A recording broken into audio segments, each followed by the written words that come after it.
एक माँ और बेटा की कहानी है। जब बेटा बड़ा होकर शहर से कमा कर आता है, माँ की तबीयत खराब रहती है तो गुस्सा होकर आता है शहर से और माँ से कहता है कि माँ तुम क्या नौटंकी लगा के रखी हो ऐसे, अब मुझे बुला दी, मुझे इतना अच्छा काम चल रहा था और तुम मुझे बुला दी शहर से।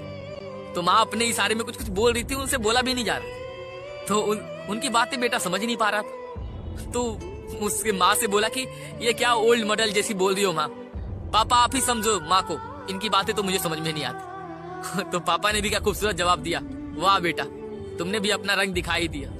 ये वही माँ है जो तुझे ना बोलने पर भी खाना खिलाती थी।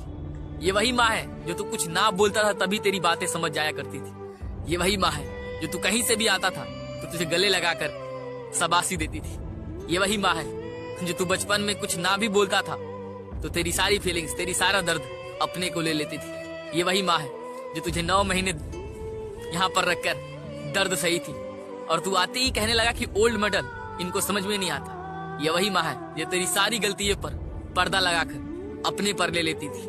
ये वही माँ है जिसे तू आज ओल्ड मॉडल कह रहा है ना, आज उसी माँ की वजह से तू इस जिंदगी में है, इस तू मुकाम पर है। आज उसी माँ को तुम ओल्ड मॉडल कह रहे हो। ये वही माँ है जो तेरी सारी बातें तेरे बिना बताए समझ जाया करती थी। ये वही माँ है जो तुझे बिस्तर पर चाय और खाना दिया करती थी। आज उसी माँ को तुम नकारा कह रहे हो।